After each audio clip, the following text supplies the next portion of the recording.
Hi, I'm Chanel. I am a person involved with Hendrix College. My degree is in human rights, and I've done a lot of work with the Hendrix NAACP, and Adeja and Mackenzie so gracefully and kindly asked me to moderate, and I'm very excited to be here. And so to get started with Dr. Jones, if you'll each just kind of wave your hand, but I'll try to go down the list. Dr. Jones, the 2022 Democratic nominee for governor of Arkansas, was the first African American to be nominated governor by a major political party in Arkansas.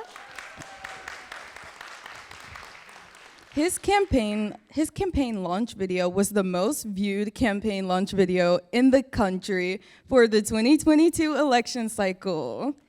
Jones holds 5 degrees, math and physics, bachelor's degrees from Morehouse College, and a master's degree in nuclear engineering, and a master's degree in technology and policy from MIT, and a PhD in urban studies and planning from MIT.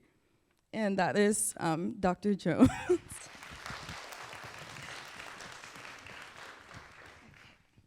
So next is Judge Cara Connors.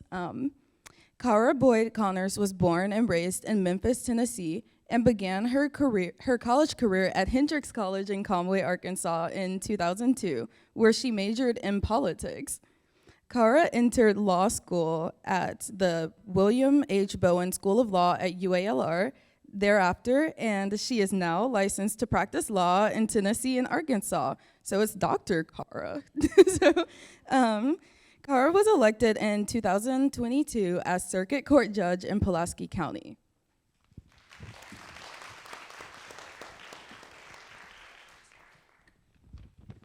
Sorry, y'all, these pages are a little sticky. Okay, next is Derrick Veasley. Derrick Veasley is CEO and the licensed funeral director at Veasley Funeral Home and Cremations in Conway, Arkansas, and Rowell Parish Mortuary? I'm sorry. I'm so sorry.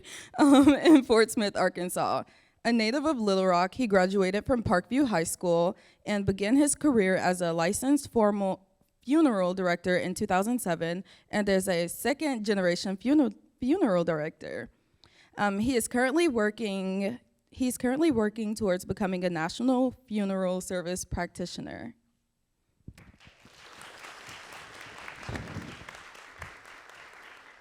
And next is Jacqueline Wright.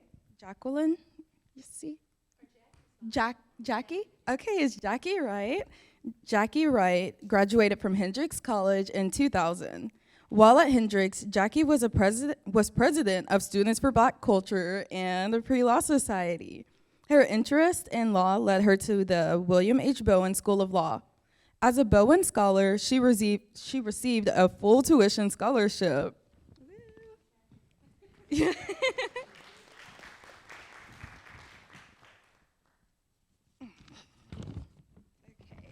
Jackie served on the regional board of the Black Law School Students Association, and she was voted the most outstanding student of her law fraternity, Region 2, Delta Theta Phi. After graduating as an honor marshal in her law school class, Jackie successfully passed the Arkansas bar in 2003, so she is also Dr. Wright.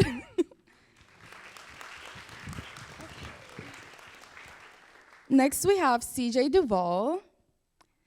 CJ Duval Jr. is the Executive Vice President of Human Resources at Westrock Coffee Company.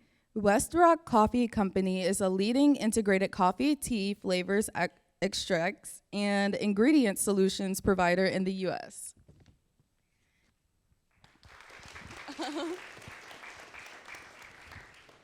Last but not least, we have Gena Ester.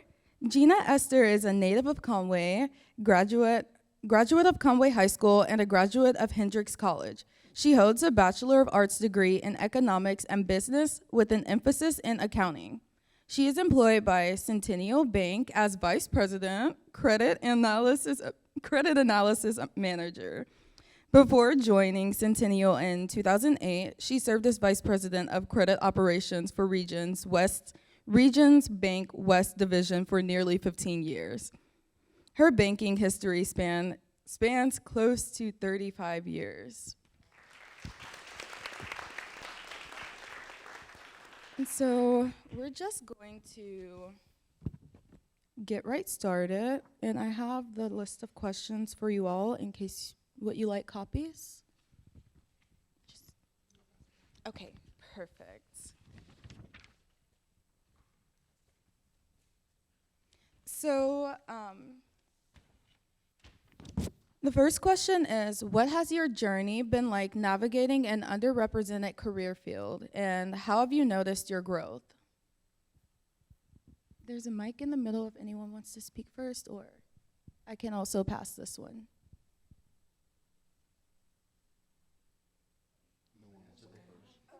Sure, you can go first, yes. No, you have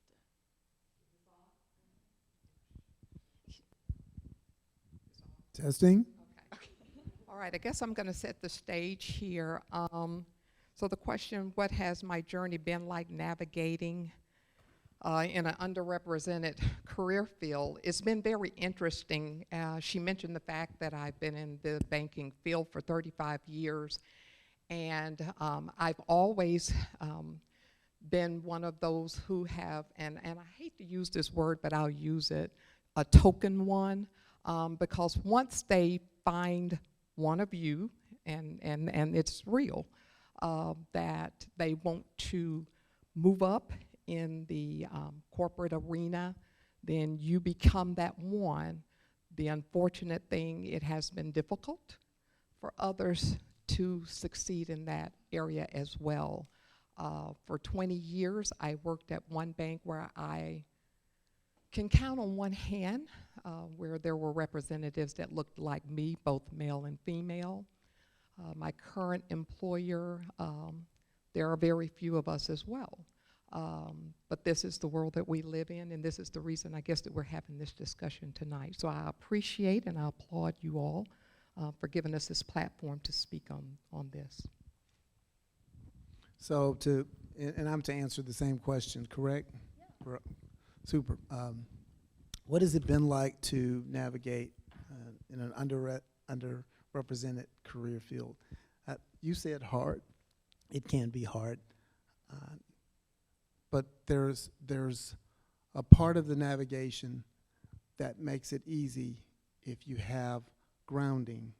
When I say grounding, sometimes you have to draw from where you're from or what you've learned as you grew up to bolster your confidence when you're in a room full of people who don't appreciate you. And so I've been in the boardroom before in a Fortune 250 company, and it's interesting to see when someone wants to make their point so that they may belittle you. That's hard. But guess what was easy for me? I drew way back from my background when I used to play basketball on Bell Court, which was the toughest place to play. And I figured if I could make it there, I could make it in the boardroom. So my point is, try to draw from something from your past that gave you strength.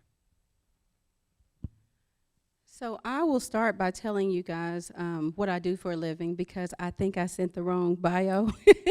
I'm a capital conflicts attorney, and that means that's the title of someone. I travel the state of Arkansas, and I represent people who are charged with capital murder when the state is seeking death.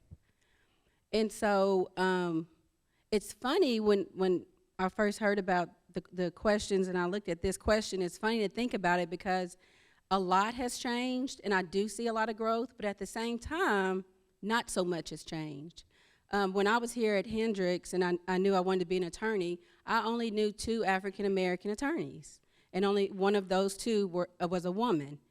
And so it felt like it was like a dream, like a star way, way far out. And so, of course, that's changed because I've accomplished that goal. But at any given time, because I travel the state, I might be in Paragould, I might be in Texarkana, I might be in Northwest Arkansas. At any given time, I can be the only woman and the only minority in the courtroom. And a lot of times my best case scenario, and it's not best case scenario for my client, but my client and I are the only two minorities in a courtroom. And so that part hasn't changed. Where I see my growth is that there was a time when if I was the only minority in a room, I kind of shied away. I kind of got quiet. I tried to blend. And now, a lot of times in a courtroom, if you're walking by or even if you're in my office, I'm the loudest voice you hear. And that's probably because I'm not speaking on my own behalf, but I'm representing someone else. So I have seen a lot of growth, and it's funny because it's changed, but then it hadn't really changed, so.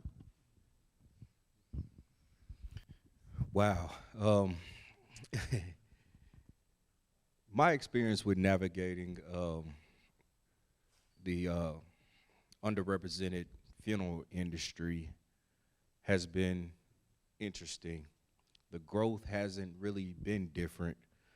The funeral industry is the most segregated industry, one of the most segregated industries still that we have to deal with today. And every day we learn different things in this industry. So knowledge has been a part of my career and daily activities with running my business. So whatever you do, always try to learn something new, something interesting every single day.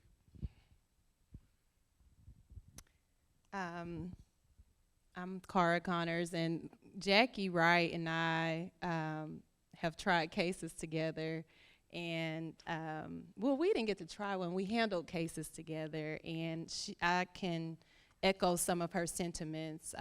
Before I took the bench, I was typically the only female or black person of color in the courtroom many times, and what it did for me was it kind of, I don't know if empowered is the correct word, but it put something in me.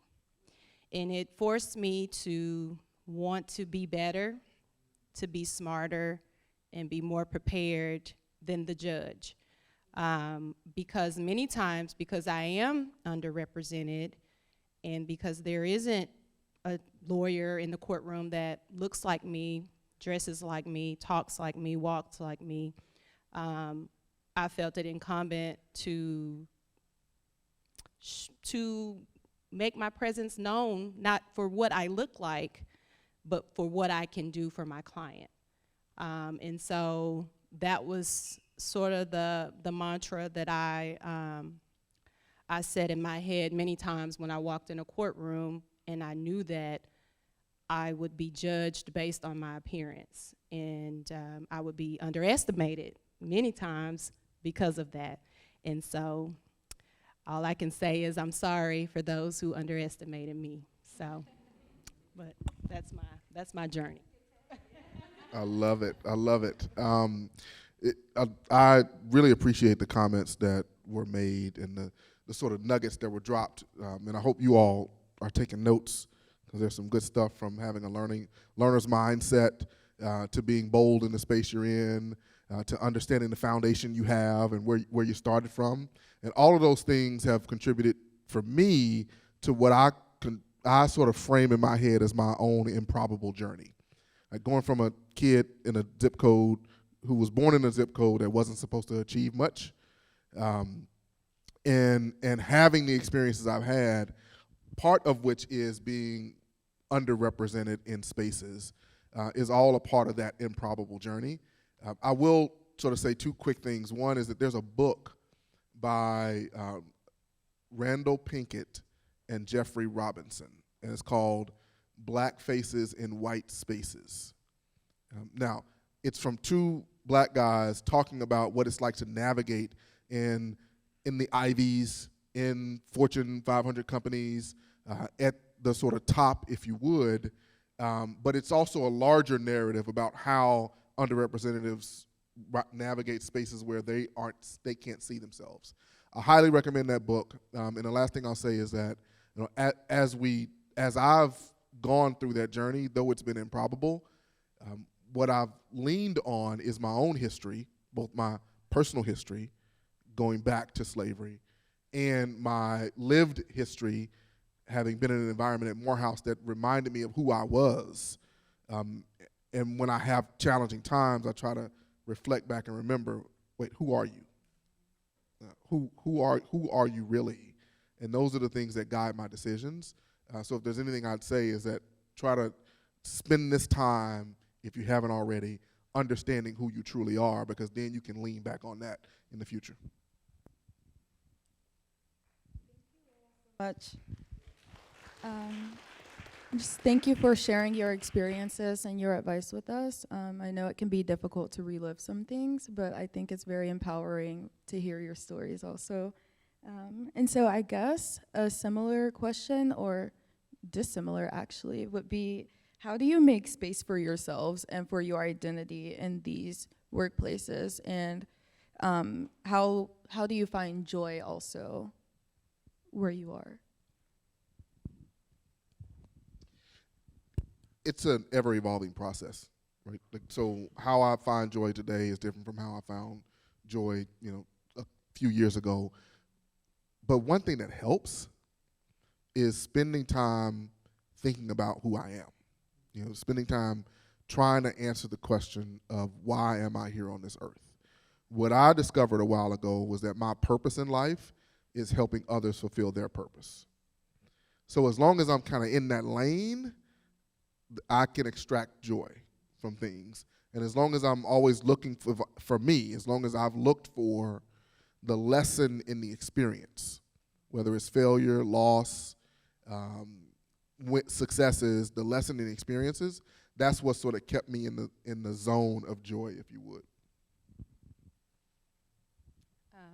I kind of, again, share the sentiments of my brother here, that it's all about finding your purpose in what you do, and that goes back to knowing who you are. When I was sitting in your seats as a Hendricks student, I would not be saying any of the things I'm saying here today. I was very unsure of who I was. I didn't know really who I wanted to be. I may have known what I wanted to do, but I didn't know who I wanted to be in that role.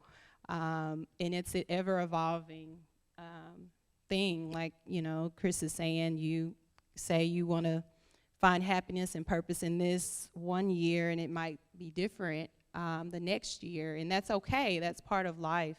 But I know in my core that what's important to me is making others happy, seeing joy from others if I can be a part of that process. And that led me to be into the law field. And when I was advocating for people, I got that warm, fuzzy feeling every time something every time I prevailed for my client got a good outcome. And so that was what fueled me. And so I still try to find those small wins. And I be myself. I'm not going to change simply because of a title. I think social media in this new era has created a space for us to be a little bit more comfortable than years prior. And so I appreciate that, because many times we would shrink in unfamiliar places, but I think it's all about being true to who you are and learning who you are and doing what you love and what makes you happy in the process. So. Well, just to kind of piggyback off of what Judge Connors is saying, and Mr. Jones, I think we all on this panel feel like it's an ever-evolving process. I always knew what I wanted to do, but I definitely didn't have it nailed down until I was an adult. And I had to go through different experiences and different situations to find joy and gratification for what I do on a daily basis, because it's definitely a calling. But at the same time, I would encourage you to stay consistent once you get on that path to success and what you want to do. So I need some clarification. How do I make space? What do you mean by that statement? So when I said how do you make space for yourselves, it's just a lot of times in the workplace, things function so fast and they want everyone to look the same and they want everyone to do the same things. And we're not all the same, you know, you're underrepresented, you're not going to do things the same ways as white counterparts all the time. And so given that they tend to want personalities to all look the same and they want you to rush through things, they want you to get things done, like how do you take the time for yourself to make space to be who you are in your profession? Does that okay. So in my profession, because I'm representing someone else, it's not about me. And so a lot of times it's more about me getting them to understand the narrative about my client. But in my office, I found a really cute way that I think to make space for me and things that I like in my office. I've started taking up a lot of the grunt work, the law clerks, the externs. Those are people who fall under me now, and so I get to interview them. I get to choose them. I get to supervise them. And so that's one of the ways. I'm the only black attorney in my office, but I have black externs, and I have black law clerks, and I have women who are law clerks, and I have other underrepresented people who come and work in my office because I made a space for them to be there. And that comforts me. Same thing, we had I don't know if you came to the training last year, we had a public defender training for every public defender in the state. Okay. And I put that on. So some of the speakers look like me. Some of the speakers talk like me. And I made it a space where everyone who was there would be comfortable. So it's grunt work that no one wants to do, but it can really have a big impact on other people. And then the second part was, how do I find joy? And so I feel like I give a lot in my job, so I like to travel when I'm not working.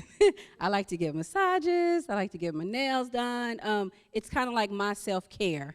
Because what I do can be really heavy and it can be really stressful. So when I'm not doing that, I try to just do things, those are the type of things that give me joy. Amen. If you would permit me, I'm going to read to you a text message that I sent to my daughter in California. She's a senior. This is her last semester, and she's feeling a little bit of stress right now. And then I'll talk to you about joy in space.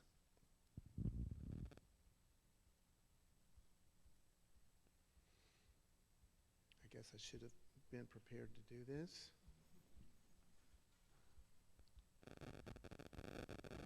Hey, this is out of the blue. She didn't text me this day. I just wrote this to her out of nowhere. Hey, when I was in my last semester of my junior year of college, I had a small crisis. That crisis was I didn't know what I wanted to be. And I knew I wanted a job in training or industrial psychology, but the reality of actually finding a job was beginning to close in on me. I knew I had one more year to think about it. The following year, in my last semester of college, and just around the time I had decided to go to graduate school, I decided also to work odd jobs, but without the mission of being anything other than happy. Working odd jobs kept me busy and taught me about the world of work.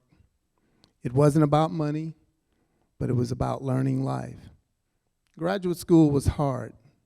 Now, I didn't tell her this, but in graduate school, I got kicked out for a year because I lost my discipline. I smoked too much, I drank too much. I was homeless for 3 months. I didn't tell her that, I just told her it was hard. But one thing I learned was that working internships and practicums gave me a perspective on life. None of what I did was exactly what I had hoped to do, but all of what I did actually mattered later in life. I'm probably the oldest one up here, and I can tell you, looking back sometimes it has helped me grow stronger. I am writing you because I don't think we will ever be able to have this type of talk in your journey. So I simply wanted to share this in case it could be added perspective for you.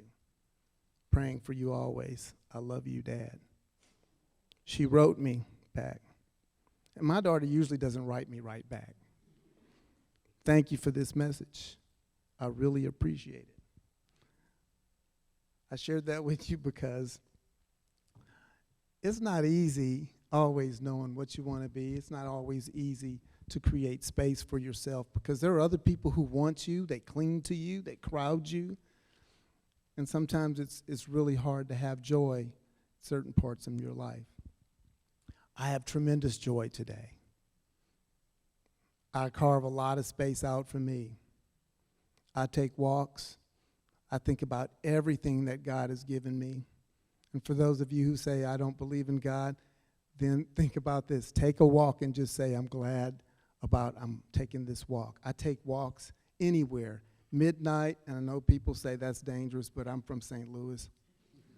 I get that, but I take walks early in the morning. But when I'm taking my walk, I'm not concentrating on work, not concentrating on someone else's problem. I'm not even concentrating. I am saying thank you. And every day I have this one prayer. Thank you for the bed that I sleep upon. Thank you for the food that's upon this table. And thank you for a roof over my head, because I remember when I didn't have any of those. And I have joy.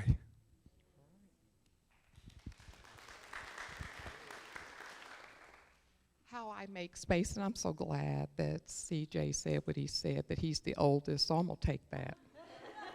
Because I'm going back to this 35 years, because when I look at the audience and we're talking to students, you know, back then, I didn't have the confidence, I didn't have the assurance, you know, being the only one.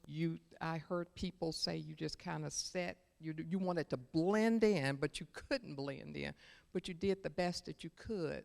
So now, 35 years later, I have no problem with making space for myself, because I know my purpose. I am living my purpose. I heard them talk about that. And my purpose, and this is what I love and I feel like my calling is, I heard Derrick say something about calling. In the banking profession, I try to teach others how to, you know, especially us. It is so hard to go into a bank when nobody looks like you other than the teller. Now you're making money, you want to get some serious loans, and you don't know what to do. So I have made it my business to teach budgeting and money management early on in my career to college students so that they could have a leg up. You know, mentoring, I'm in a position that I hire people, and I hire people across the footprint for Centennial Bank. And I try to get a good representation of what the bank should look like. And so I know that I'm doing my purpose, because I can't tell you when I was hired if that's what they were doing, but I make it my mission that we provide diversity within our group, within our company. And so now, because we are living in a society where we are all woke, so to speak, you know, we're more in tune to these things. So it's easier now for that space to be created for me, but it's still a process, and it's still a little hard at times as well. Yes. Thank you all for sharing. Y'all, we're in the room with some amazing people, and this is a privilege to be here, so don't take it lightly. So y'all also talked about kind of like your motivations and your why of why you keep going. But do you all want to go into more detail about that and maybe tie it back into what you do in your career field? And so basically, how do you keep yourself going? Which you already hit about that, but you already hit on that. And so if anyone wants to talk a little more about. So the question is, again, how do we keep going? Yes, how do you keep going, and maybe describe what that looks like, particularly for you and your career. Okay. And I'll try to make this brief. In banking and what I do, we're not customer facing. Credit analysis, I'm a credit analysis manager. We're not customer facing. Our customers are actually the commercial lenders. So we are remote, we're decentralized, and we're kind of all over the place.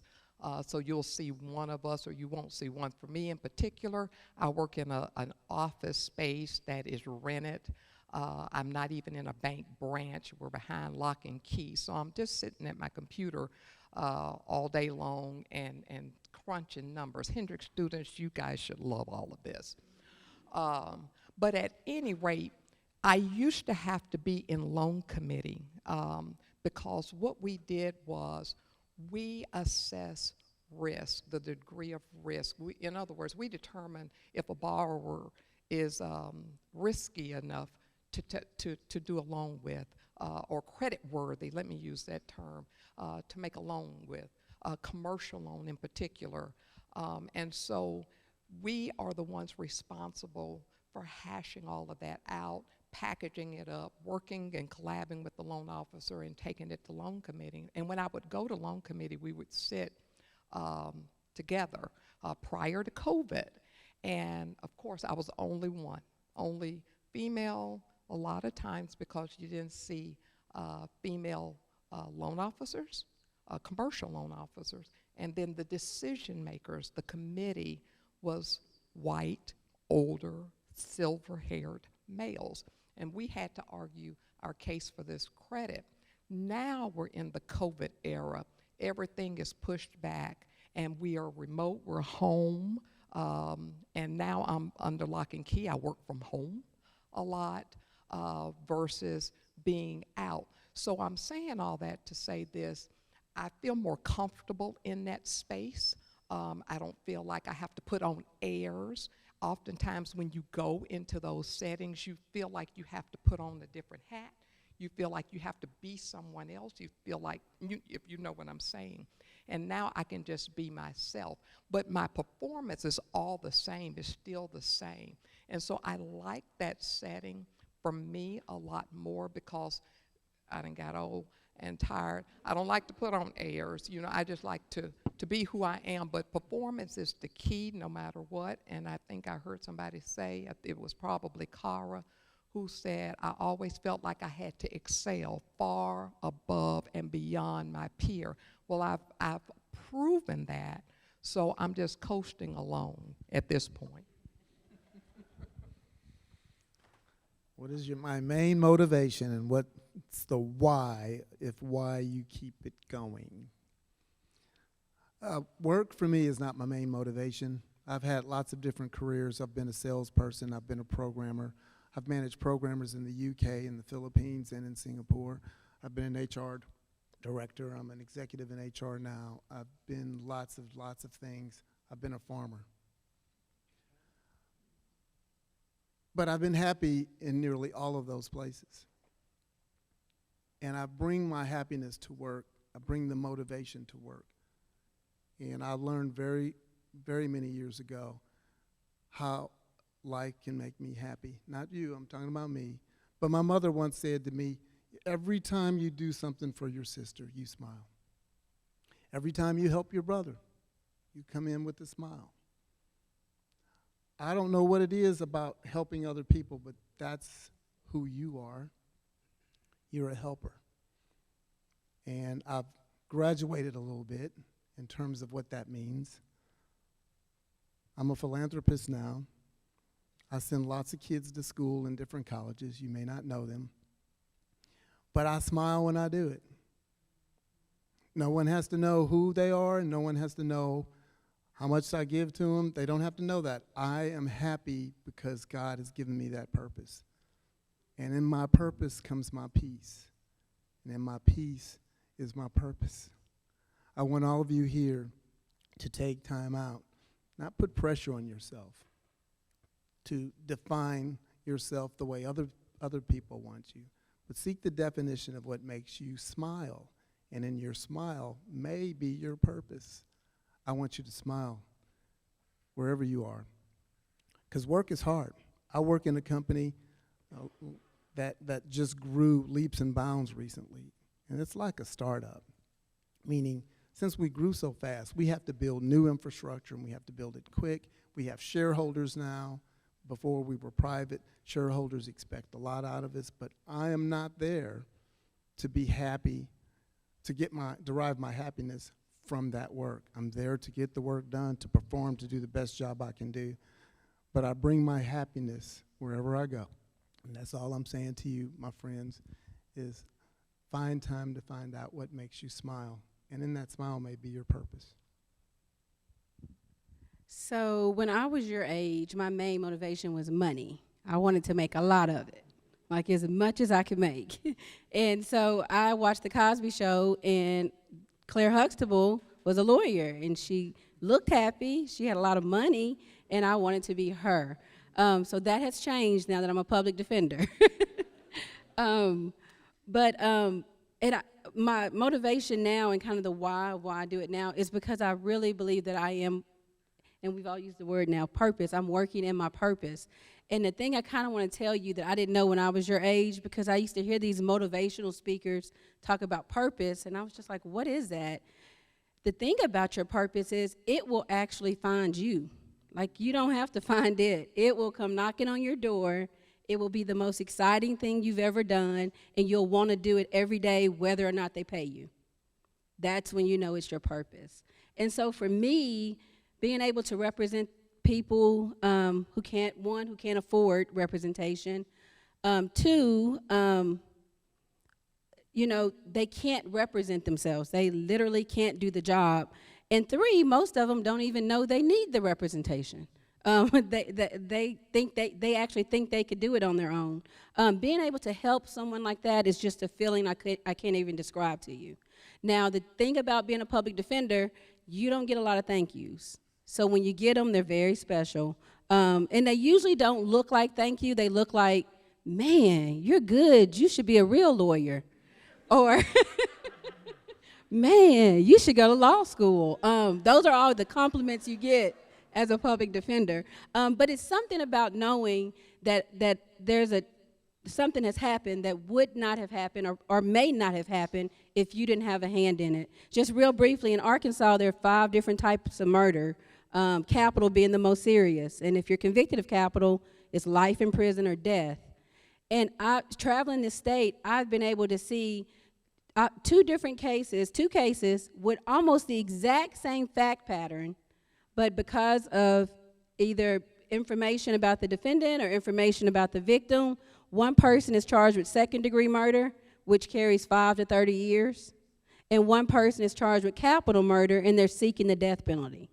And it's not fair. It's not just.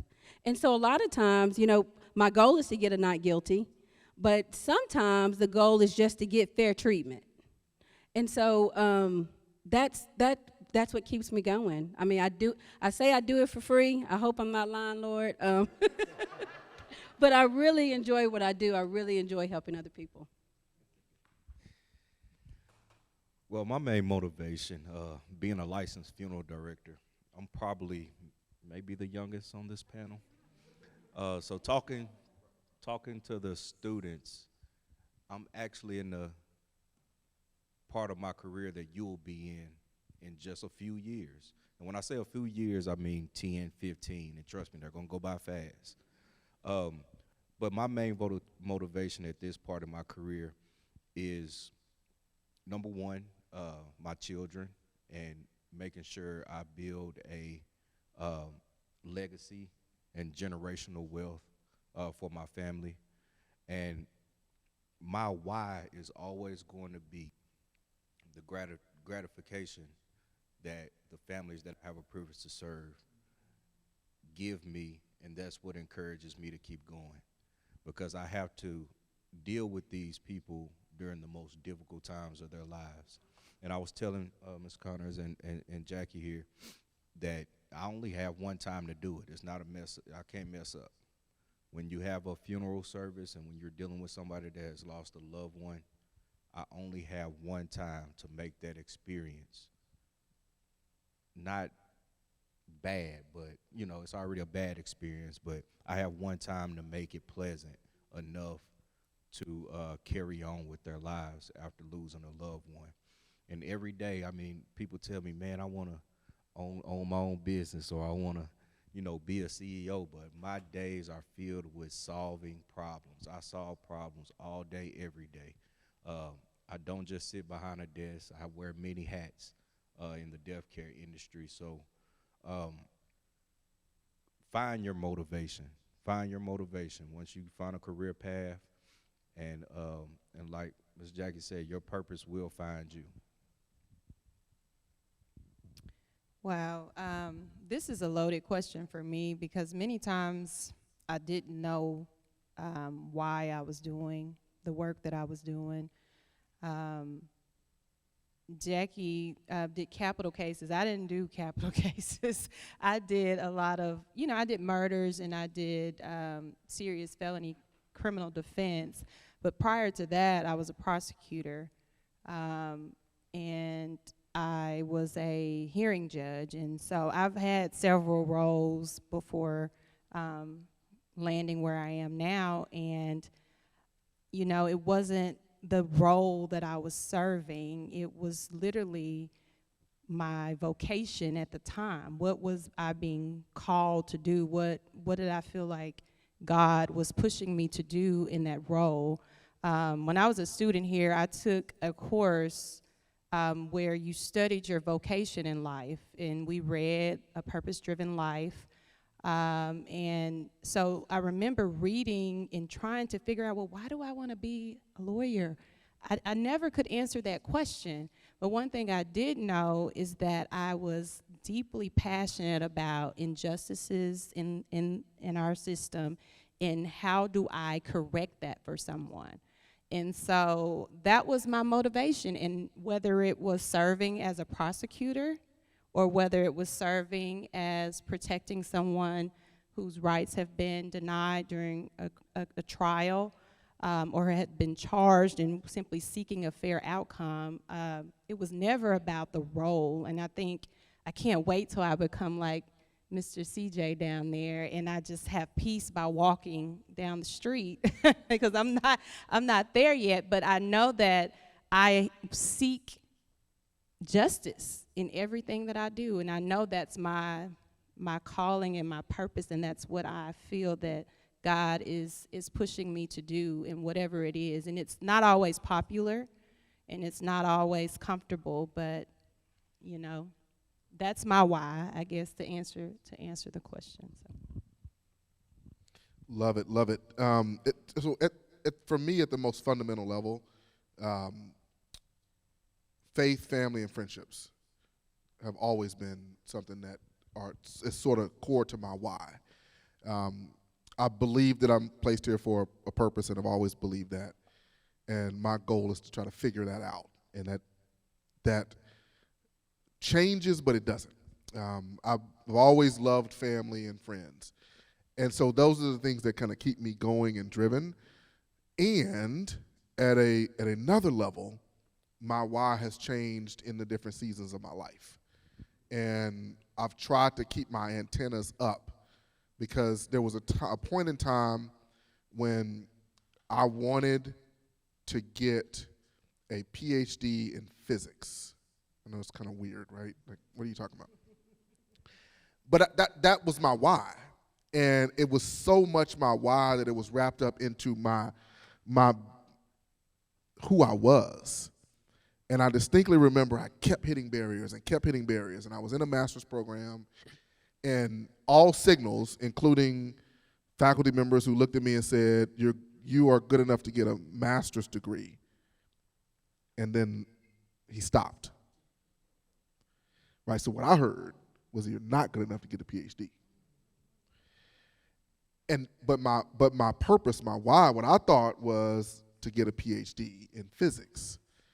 So I went through a period for a couple of months there, and I distinctly remember sitting in my car in front of the house that I was renting, and I had just gone through a period where I was renting it from my best friend's family in Boston. She and I were in college together in Atlanta. I went to Morehouse, she went to Spelman. I rented their house, her dad was a dentist, and part of what made me try to rethink life was that I was in the house one weekend, and it was a 2-unit house. And I left, and when I came back, ambulances were everywhere. And it turns out he was in the garage and he had hung himself. her dad had hung himself in the garage. What that made me do was start to reevaluate, why am I putting so much pressure on this thing that I'm trying to be, and is that pressure going to be negative on me? And so what I realized that I got to go back to my fundamental purpose, because the purpose in phases may change. And I remember being in my car about 2 months later, crying, like, God, I've always wanted to be a physicist and PhD from MIT, because Ron McNair had a PhD from MIT. And now I feel like I have to accept that my journey is going to be different. And all of a sudden I had a peace over me. And then a bunch of doors started opening up. So I say that to say that my fundamental purpose didn't change, faith, family, and friends, but my phased purpose changed. And the last thing I'll say is what has helped me to be able to make those transitions in the different phases, to say, all right, what's my purpose in life in this phase, college, grad school, professional, so on and so forth, is having a solid foundation. The more solid my foundation and safety net were, the better position I was to live out my purpose in that phase. So CJ can live out his purpose in this phase because he got a real good safety net. His foundation's real solid. Translation, my lesson to you all, my urging to you all, do everything you can now to create a solid foundation so that you have options later. Because most of us up here right now have options, and I'll say that you all are blessed because you're in college, and you're on a college campus, so you can create that future.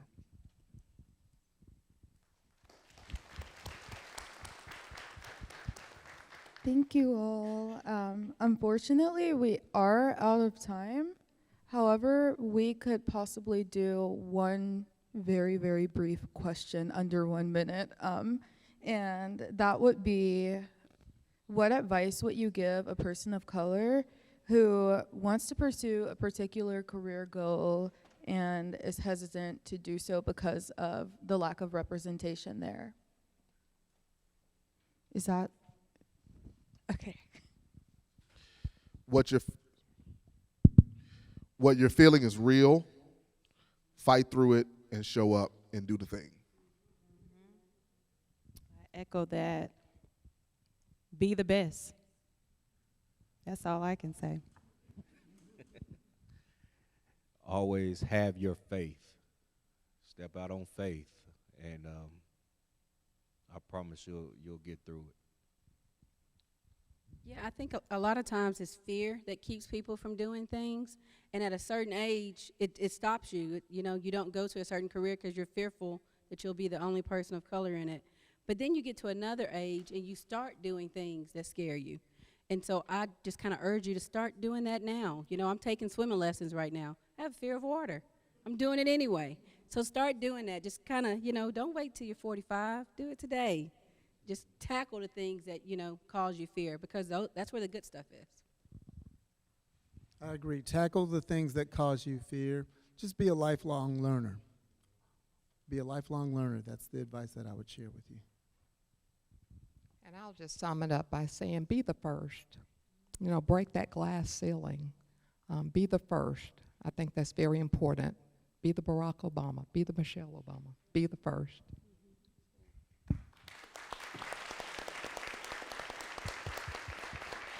So thank you all for coming out today. As I mentioned before, we are going to take a quick, probably 2-minute pause to allow panelists who need to leave to do so, and then we're going to go into a Q&A if anyone is willing to stay for that. Okay, thank you.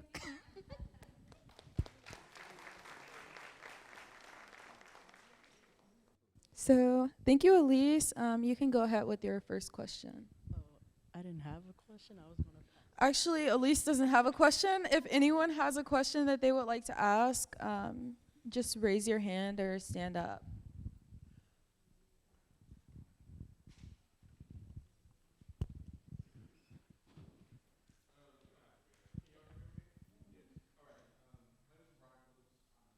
I'm not a student at Hendrix. I actually graduated from Arkansas Tech University last May 2022.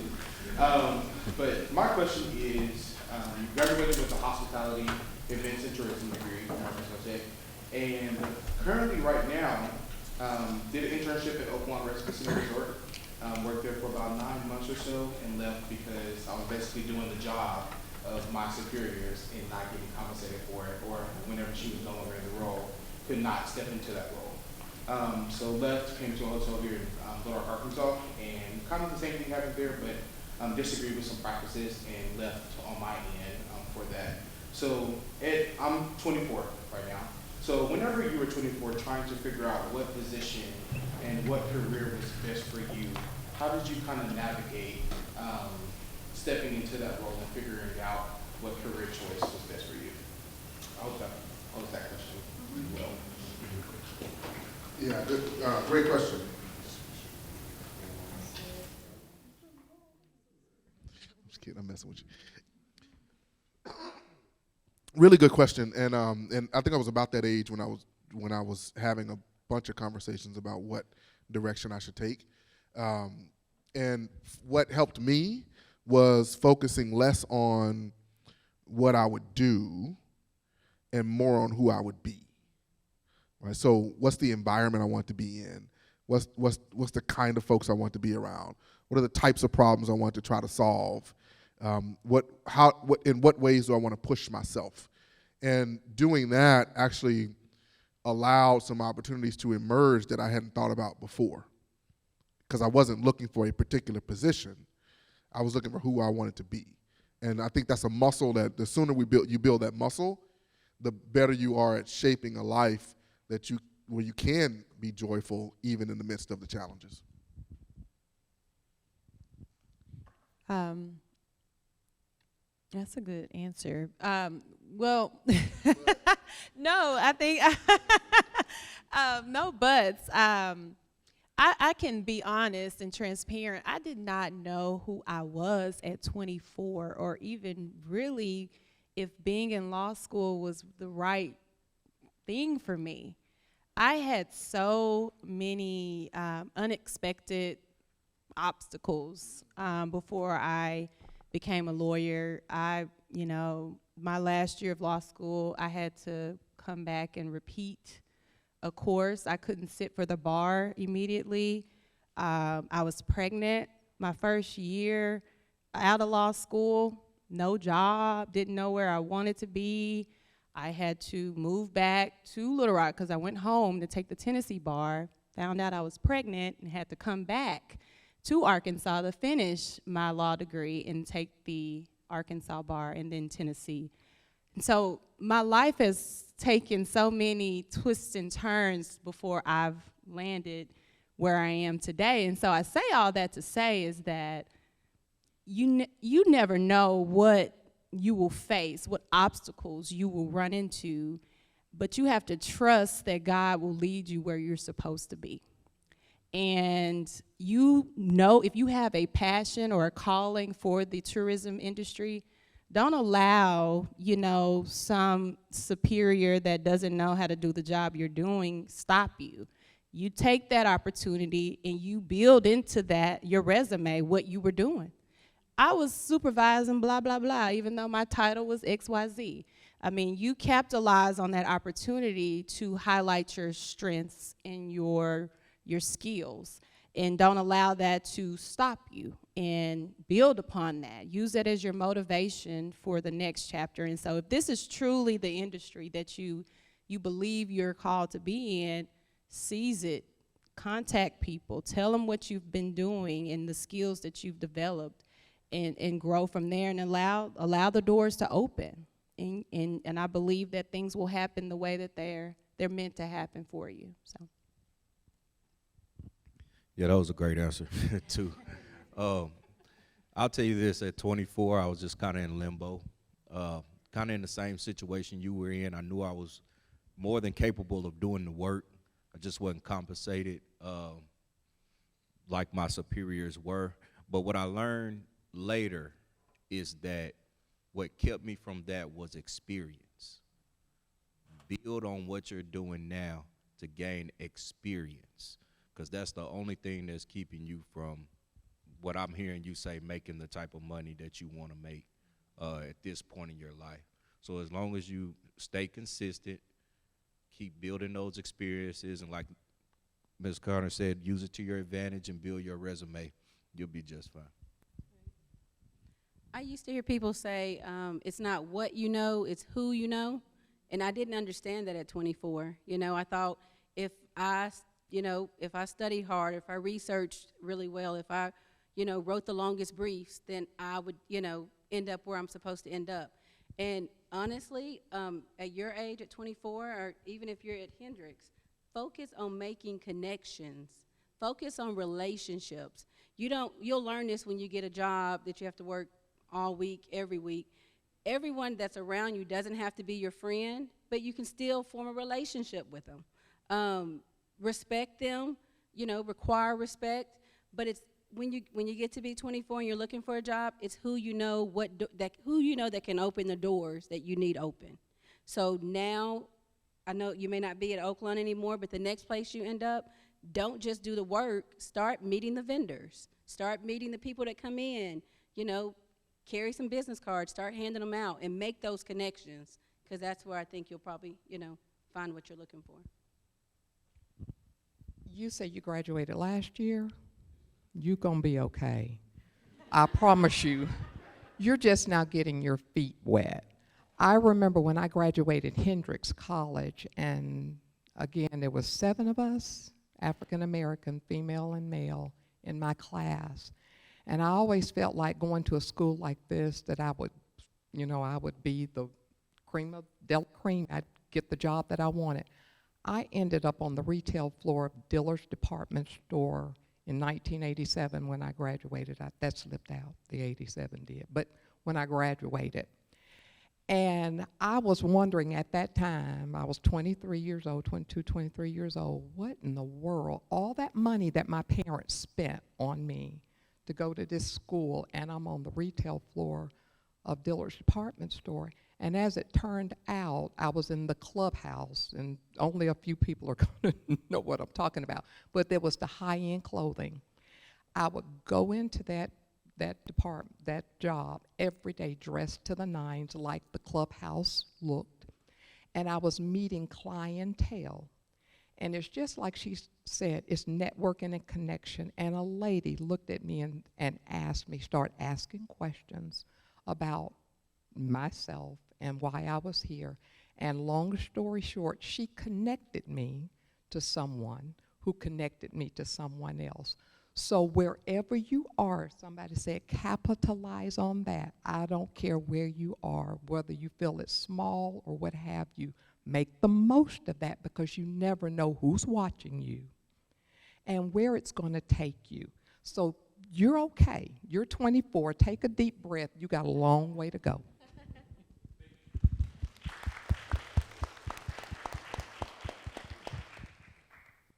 I do have a question now. Yeah.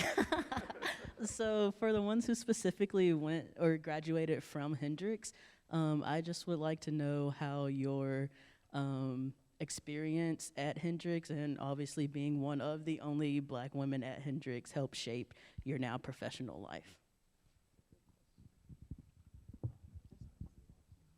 Is this us? Okay, just us 3. Well, I'm going to tell you, I'm a native of Conway, and so is Jackie. And I don't know if her story is the same as mine. My parents wanted me to come here. I ain't going to tell you where I really wanted to go, but they felt like I was smarter than going to the university that I wanted to go. But it really did work out for me. I did not have the college experience that most people do that stay on campus. So, we've always been this different college. It was always cocooned. It was a city within a city. Is it still the same way? You are. And so I was a native of Conway, and I was a Conway girl, and I was a Conwayan, and I didn't want to be cocooned, and I didn't want to be trapped. And so I had the good of both worlds. I was in and out, if you understand what I'm saying. But from a professional standpoint, because you are in a predominantly white school, you make it. If you can make it here, you can make it in a predominantly white profession. Again, it's you blend. Back in the day, I always felt like I had to put on airs. I had to be someone else. I always had, if I wanted to be in this clique, then I had to be like them. Over time is when I grew and I learned you got to be yourself. If they want to be your friend, let them come to you and you not make it a point to do what they want, to go to them. So it just takes time, you know, to develop and to learn that. But being, I don't want to chase rabbits, but being a part of this college, it does help you to navigate in the professional world, because you guys are accustomed to a lot of things that a lot of other people aren't accustomed to already. I agree 100%. You know, if I watched The Cosby Show, I also watched A Different World, and it was not that. Get that out there. It was not that. But I think what I found is there was very few of us minorities here at the time, but we were like a family. And we depended on each other. We talked to each other. We loved on each other. We kind of bonded together to survive. I did have a good experience here at Hendrix in that I made a lot of connections. And even now, when I walk in the judges' chambers, if I walk in and there's when I walk into your office and see your Hendrix diploma, I'm going to say, I went to Hendrix. And there's an automatic connection. And so that does help. That does open doors. Surprisingly enough, there were even fewer African-American women when I went to law school. In my law school class of over 100, almost 200 people, there were only 5 black people. We were all 5 black women. So I've always kind of been in predominantly white spaces and been in the minority. And I hate to say it prepared me, but sometimes when I go to conferences and there's 300 people, there may only be 5 black attorneys there. And I don't even think about it. Never even crosses my mind because I'm so used to being in those spaces. So it was different. It wasn't what I expected college to be, but I learned a lot. I made a lot of great connections with the professors and with classmates. And then it's something about that Hendrix name, I'm telling you. When you throw it out there, it does something. It opens doors. My experience was very different from these Conwayans over here.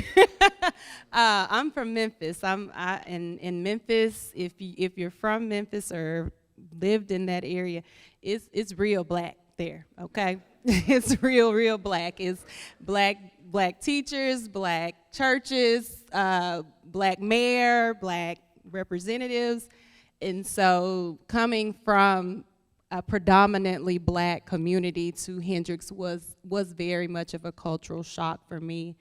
I believe I met Jackie on campus when I was a student, and it's almost like you see your sister from across and you're like, hi, and so it was very much a bonding experience when you saw other black students on campus. And so we did kind of band together and support each other while on campus. But I was alone a lot. I was very lonely many of the years I was here. I studied abroad one semester, and that I was real alone there too. And so it definitely taught me to learn how to be alone.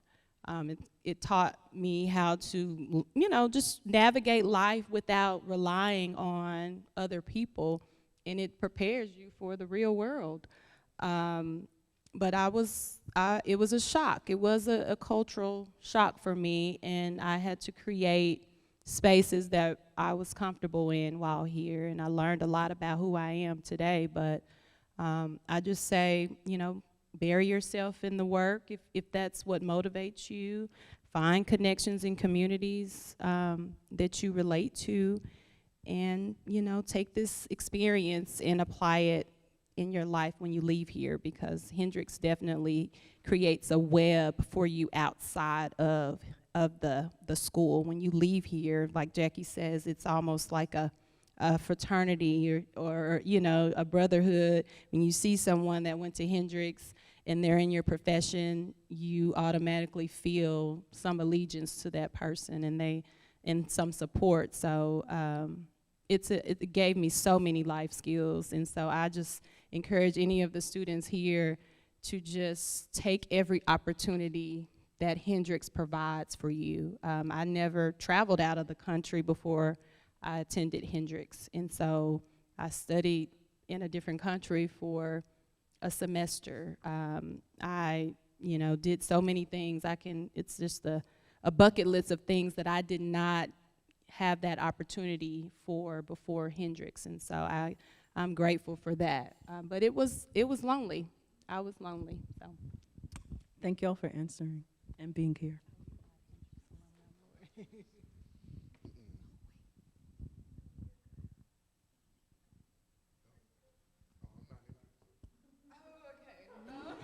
Thank you. I was like, did I miss something? Anyway, well, thank you all so much, and that was a wonderful question. So we might have time. I'm not sure if any more of the panelists need to go or can stay for another quick question. But we can take one more quick question from the audience. No, I'm loud enough. Good evening, everyone. My name is Dr. Quintessa Hathaway. I am the most recent Democratic nominee for Arkansas 2nd Congressional District. This has been a phenomenal event. I've been up here to Hendrix a few times, more than a few times. And each time I'm here, I'm always delighted to be in good company. I want to just express some things, and then I want to hear what the panelists have to say. Black America is under assault, you all.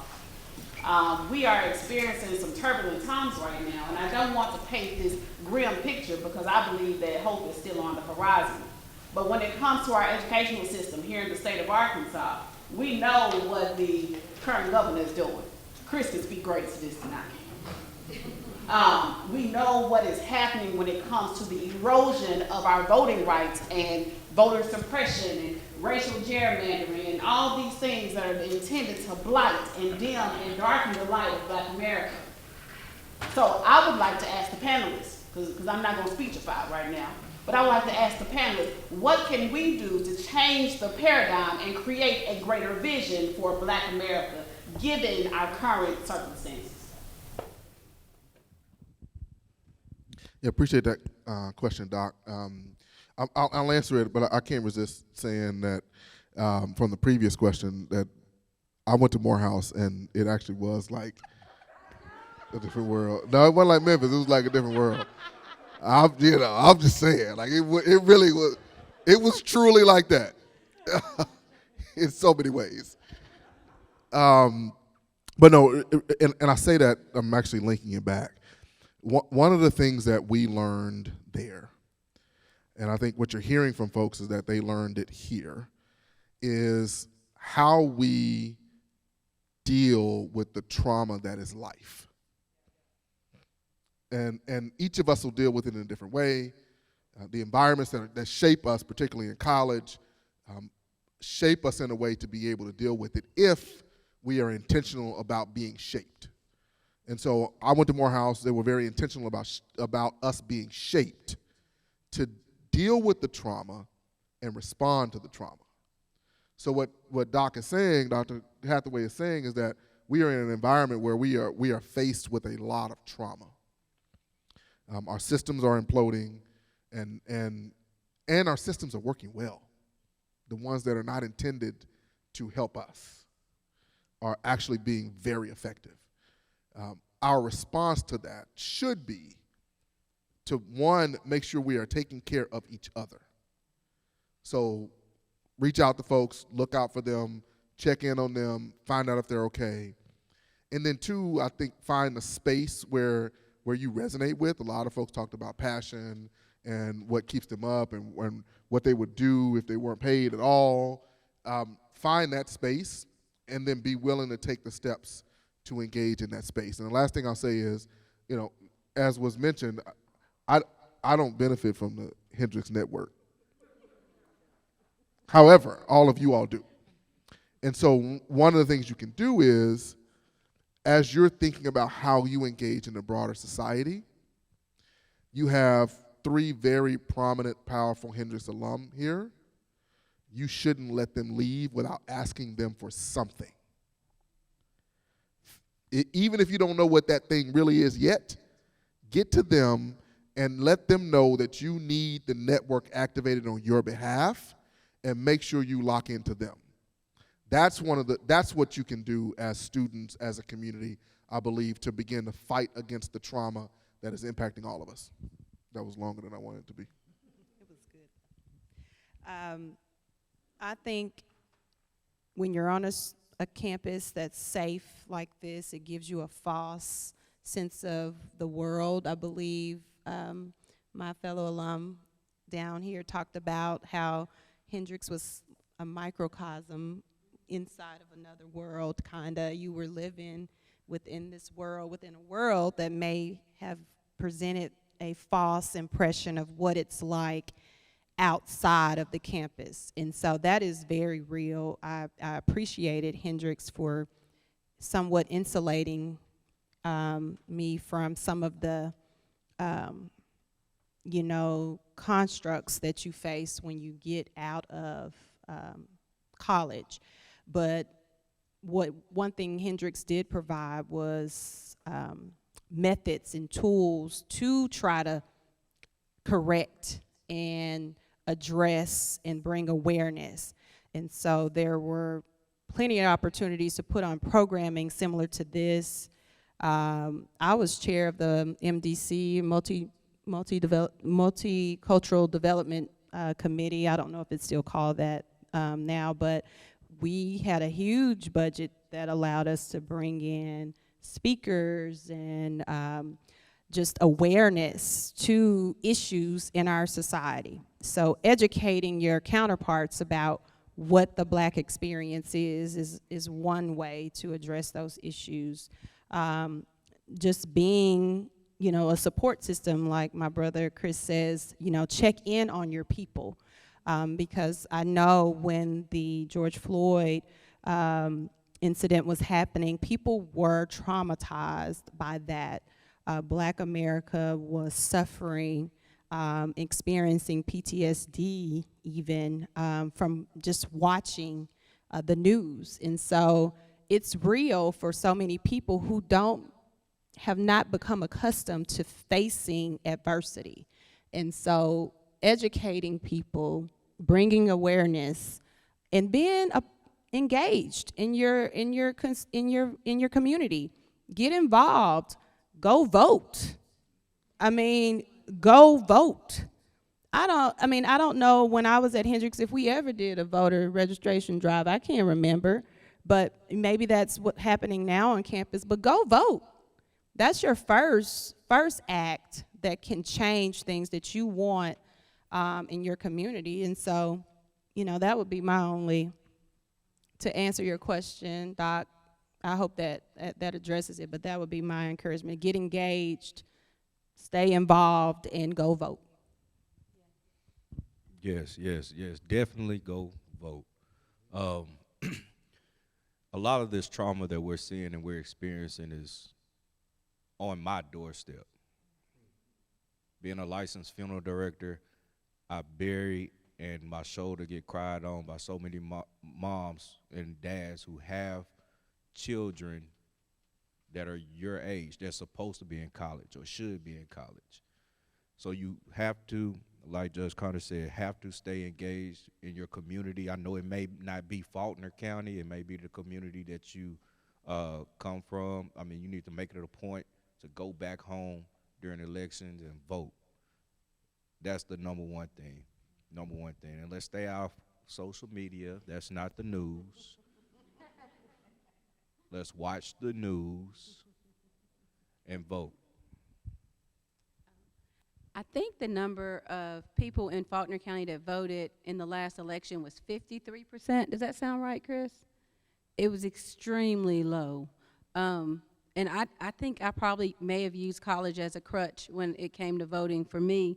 But you guys, that's the only way to make changes. The people who can make changes are elected. You have to vote.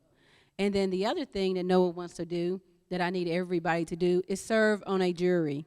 Don't call me and ask how to get off jury duty. Serve on the jury, because we can't complain about problems in the criminal justice system when we're not taking an active part. Register to vote, serve on a jury.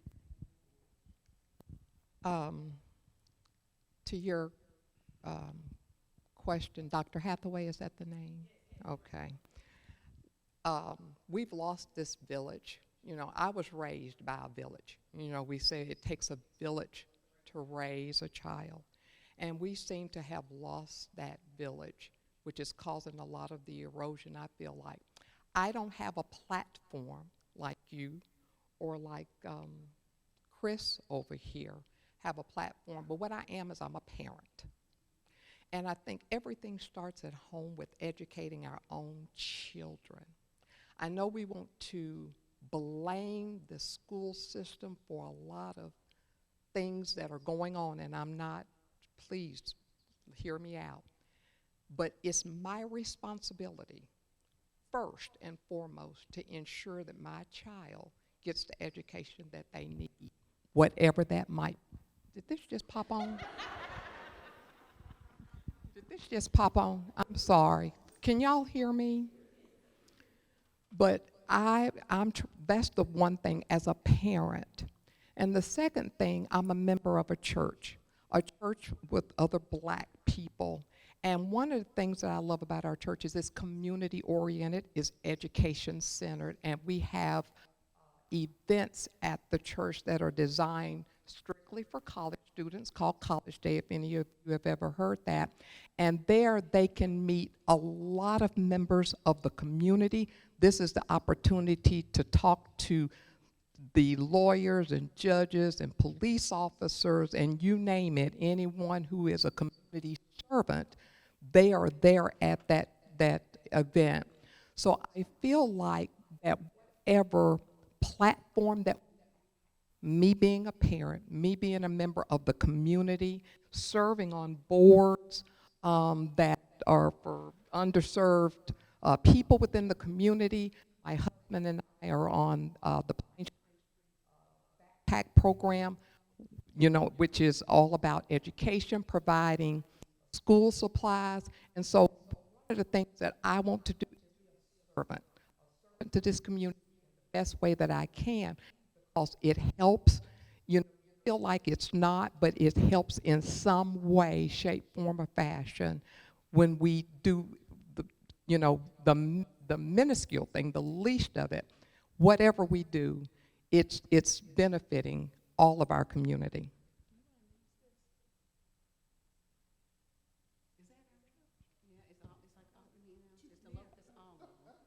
Oh, it's all the churches. So there's a group of churches, area churches, African-American churches, that are hosting a community celebration for everyone. And it is February 26th at 2:30, and it's just a block away. It's at the Martin Luther King Jr. Square Park. Have y'all heard about this park? Next to Markham? Yes, so it's February 26th at 2:30. I think Mr. Williams, I think you're going to be participating in it. It's going to be, they'll have dancing, there'll be music, there'll be some very great short speeches. So come out, meet the community. I think you guys will enjoy it. And I can give this information to whoever I need to give it to if y'all want to circulate it. Yeah, thank you. It'll probably, I don't know if this is on now. It'll probably be Adeja or Miss Carissa, but that's very good to know. I will be there. But thank you all for sharing. Thank you. And thank you for being here. I think it's very powerful to hear from you. And I know that I've personally taken a lot out of what you've said, especially the part about asking the 3 Hendricks people for something. I will be seeing you after this. But thank you all for being here in the audience. And I hope that you've taken notes and that you've learned something from this. And yeah, thank you to Adeja and Mackenzie.